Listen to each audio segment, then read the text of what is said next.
Sam, we talked to you probably a month ago, right after free agency was either about to begin or right after the draft. Now the Jazz have settled in. We haven't talked to you since it all kind of fell together, but I'd be curious, after it was done, we had Dennis Lindsay on the program last week. I'd be curious to know your thoughts on the Jazz kind of remake, retool, upgrades, and where they fit right now in the West for you.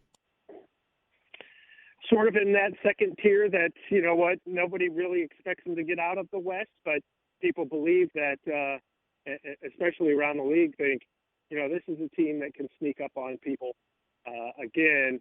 And while they've made some changes, you know, with Mike Conley, they're an organization that is kind of, they really bank on stability, you know, with rarely changing coaches. Put a program in place. They draft guys and acquire guys in trades who have kind of, you know, gotten over themselves.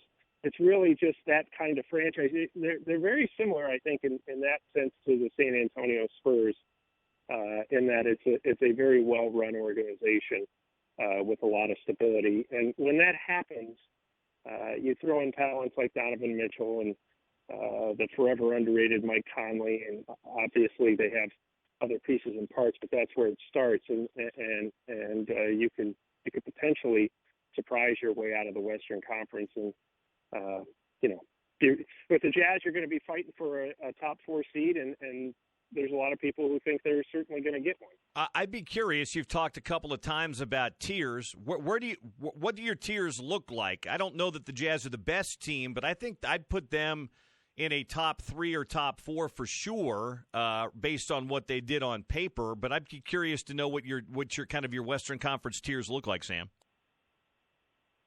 Well, I think on paper, you know, you kind of put the Clippers up there, obviously, because you've got two of the you know, best two-way players in the entire league.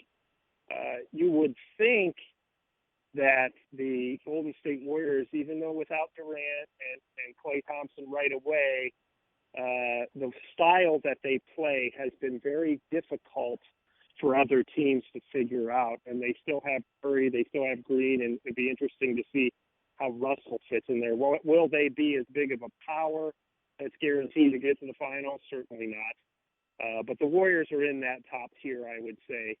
And to me, the Lakers they're a big question, you know, because really you look at the Lakers and you have LeBron, who's going to be turning 35 in December. You have Anthony Davis, who has certainly an amazing player, has had his share of injuries, and Kuzma's a nice player. But you look beyond that, and they're a veteran team, an older team. You don't know if DeMarcus Cousins is ever going to be the same. You don't know how well he's actually going to fit into a league that's really become smaller. And then you're talking about guys like Rondo and older veterans who may or may not give them what they need. So the Lakers are interesting because, you know, we heard about every possible free agent bill linked to them, right? We heard, you know, Klay Thompson's thinking about the Lakers, Kyrie Irving's thinking about the Lakers, Kemba Walker's thinking about the Lakers. Not one of them went there.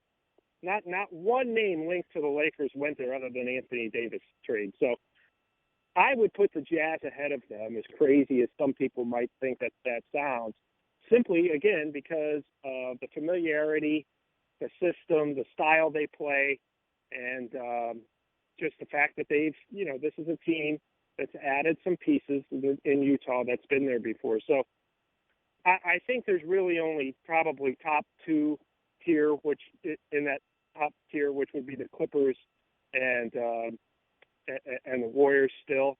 But, you know, after that, I think there's a lot of teams that make up that second tier, which would be Utah, Portland, Denver would certainly be in there, and perhaps the Lakers.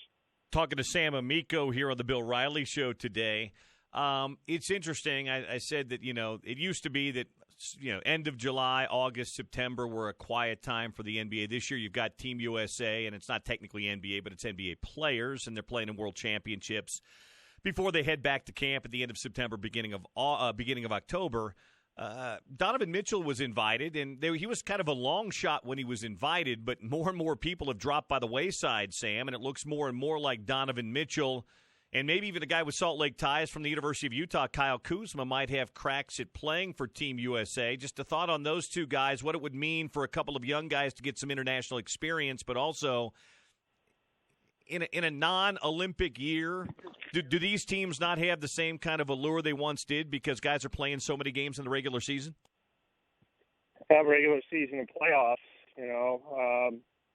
obviously they don't have the type of allure, even as much as the 2014 World Cup team with Kyrie and those guys. That was a little more. There were a few more All-Stars on that team. Now, obviously, it just doesn't. It doesn't have the same. Even some of the international guys who their countries consider the World Cup a little bit bigger of a deal. Say in France and Germany, even some of those top players are kind of backing out. It's still a great event. If you there are plenty of guys, and for instance, Mitchell and Kuzma, assuming those guys are on the team, it's a lot of fun to watch those guys play in this type of setting. You don't have to have James Harden and Anthony Davis and some of those bigger names, Damian Lillard. Those guys are fun, but there's a lot of guys who are borderline all-stars that are probably going to end up playing and starting, and then you're going to have guys who are fourth, fifth options on their own team probably coming off the bench. So I think if you love basketball and you appreciate the competition, you're going to really like it. And it does for players like Mitchell and Kuzma. This gives them an opportunity to showcase themselves a little bit in that international Olympic type setting that would potentially give them the opportunity to be on that next Olympic team, which is certainly a bigger deal to the Americans. The World Cup, though, I think that they need to kind of figure out a new style, a new system for this, because there's too many teams who really aren't that big on it, don't want their players going, and players, as you see themselves, if they're going on deep playoff runs, they don't want to put too many miles on their bodies in the off season for really what is a tournament that the U.S., if they win, it's not that big of a deal. If they lose, everybody just says, well, they didn't send their best players. So I think that the Team USA probably needs to come up with some kind of new style or system in formulating a team, and I think they're going to work on that. By the way, speaking of cups, I thought it was a horrific idea that Adam Silver was proposing about a mid-season, in-season tournament akin to maybe the FA Cup in the Premiership in England, but there was that talk of playing, giving a break in the mid-season and playing an in-season league tournament. I don't know who would care about that. I don't know why you would play something like that. The FA Cup plays all divisions in England, so you've got second and third division teams that get a shot against Manchester City and Manchester United, unless Adam Silver was somehow going to involve G League teams and semi-pro teams. I'm not sure of the allure of that. Has that gained any more traction, Sam? I hope not. It's a bad idea. It doesn't sound like it does. It has, and I think he was just floating it. I don't think that he has any illusions of putting that in. But I think it's a concept that he thought about and maybe has been discussed with the competition committee. But yeah, to me, it's like, look, they've been doing this since 1947.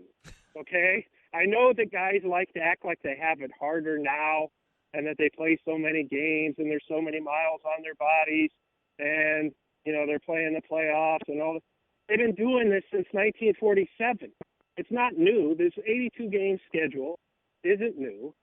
The playoff scenarios aren't new. The only difference is it used to be best of 3 in the first round. Now it's best of 7.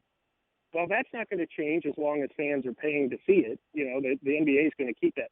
But if you really, there are other ways, Bill, and I may have discussed this with you before, but I see guys, and this is talking to former pro players who have said it's nuts that these guys go through a full workout before games. Right. They're out there before the layup line doing, you've seen Steph Curry's workout before games, right? It's amazing. It's really cool. But listen, you want to take some miles off your body. I've seen players in the locker room before games taking a shower before they go to the layup line because they're killing themselves in these shoot-arounds and pre-game workouts. And I'm all for going out there and shooting some jumpers. Don't get me wrong, but these guys are going through a full workout before the games, and I just think if you're really wanting to conserve miles on your body, the games are what you need to play. Take time off in practice. Take time off in these other things before work. Before games. And you want to do load management. There are ways to do it without ruining the product, which is the only thing fans pay to see. They're not paying to see you do. Maybe they think it's cool that you're doing a pregame workout or whatever. And the players themselves aren't necessarily to blame for that. Sometimes the teams are like, hey, let's go out there and work you out. So it's not always the players who are saying, I need to go out there and sweat for an hour and a half before the layup line. I just think that the NBA is a little confused that, this isn't new. This schedule and the playoff schedule and the Olympics, all this stuff has been going on for a century, since the start of, since they invented basketball. And why they're messing with it, I wouldn't want to, I can't understand that. I wouldn't want to see them do that. I can't understand why it's even crossing their minds. I'm okay if people don't want to participate in off-season teams. If you've been in an Olympics or you've played internationally or you had a hard season, I'm all for that. But to me, you get paid, $19, $20, $30 million a year, like you said, Sam, for the fans to see you out on the floor for 82 games. If you miss one or two, that's one thing. But this whole load management of missing 20 games in a regular season is nuts to me. Skip practice. The team, yep. If they want to hold you out and you're working too hard, let them sit out practice. And because nobody's paying to see that. They're paying to see LeBron James and Kevin Durant when healthy, whoever. Those are the guys they're paying to see. And that's why you're getting the max contracts, because you're playing when the fans pay to see you. I know being located here in Cleveland, when you'd show up to a game and it was like LeBron's not playing tonight, it didn't matter that Kevin Love and Kyrie were bringing around the floor.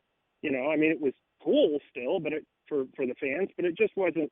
It wasn't LeBron James, and I think that they really need to consider where their meal ticket is, and that's playing games in front of the fans who are making all of this possible.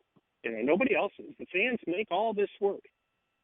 Sam, good catching up with you. Enjoy the rest of your summer. We'll catch up with you in the season. Yeah, in the real season, which I guess is about 6 weeks away to the training camp. So exactly. Look forward to talking to you then, Bill. Thank you, Sam. Sam Amico with us here on the Bill Riley Show.